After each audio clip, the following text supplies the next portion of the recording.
All right, so let's start with the big story that we are tracking on WION at this hour, where the Americans claim to have carried out a second airstrike in Afghanistan after the deadly bombings in Kabul that resulted in fatalities of over 200 people. Now, the target of the U.S. drone strike were multiple suicide bombers of the ISIS who reportedly were aiming to target the airport again with an explosive-laden vehicle. This is what the Americans are claiming after having shot at a vehicle.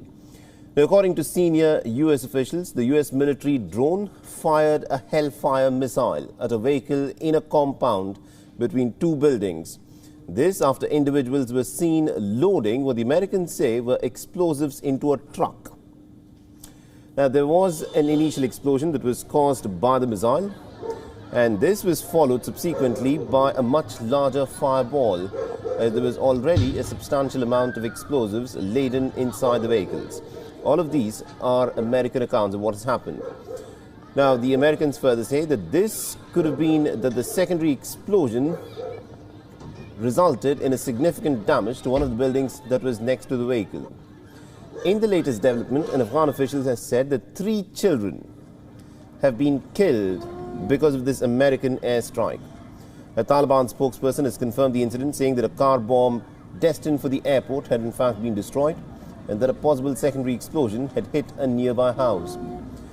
US media reports claim that 9 members of a family were killed, possibly in the secondary explosion following the American drone strike.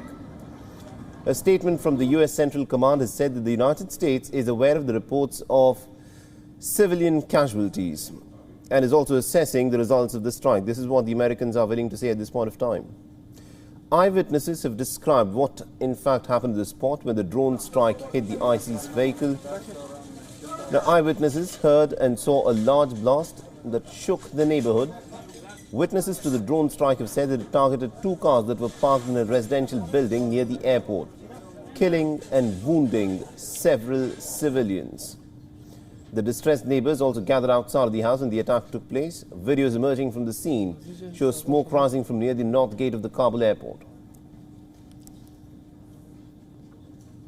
اینجا محلی خروجا بخواست این منطقه زندگی میکنیم یک راکت آمد دوز بی خانواده خورد 6 نفر 5 نفر شهید دادن همین دیگه گفتنی است از زیاد نیست جگرخونه هستیم قضیه ساعت 5 بجه هست بود که یک صدا آمد که آمد یک شواس شد قرصاص شد که ما وقتی خود ما حضور داشتم البته که پایم ششتم حرکت کردم به طرف خانه همسایه دویده آمدم که از راه دیگه خانه همسایه داخل شدم که موتر راکت فقط خود موتر خورده بود که ما داخل شدیم یک طفل کشیدیم می سیاسرا راجل از طرف خانه همسایه کشیدیم.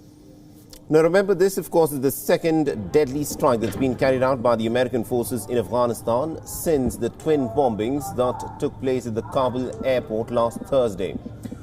Now over 100 Afghan nationals and about 13 US troop members had been killed in the twin bombings. The American drone strike has come just days after a warning issued by US President Joe Biden, who had warned that the situation in Kabul remains extremely dangerous. The US military chief had also warned of the possibility of another terror attack. The United States is particularly concerned about the local affiliate of the Islamic State attacking the airport, as American troops are virtually on the last leg of beating their hasty retreat. In particular, they're scared of the rockets and also vehicle-borne vehicles, which the Americans have hinted is what would be used by the ISIS Khorasan.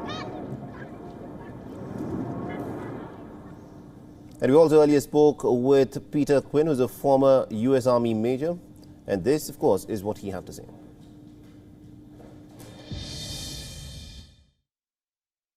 The whole Khorasan initiative is very disturbing for Afghan self-determination. No matter who is trying to lead the country, no matter who is trying to form a sovereign state, the ISIS-K, the Khorasan initiative, is no good for anyone in the area. It's not good for Iran. It's not good for Afghanistan. It's not good for Pakistan or India. If anything, it will eliminate any opportunity, any hopes and dreams for a tripartite free trade zone between Pakistan, India, and Afghanistan one day. And this is crucial for interstate cooperation and for the future. they're a very serious threat in the immediate sense because there is the potential for a civil war over the next 3 months in Afghanistan.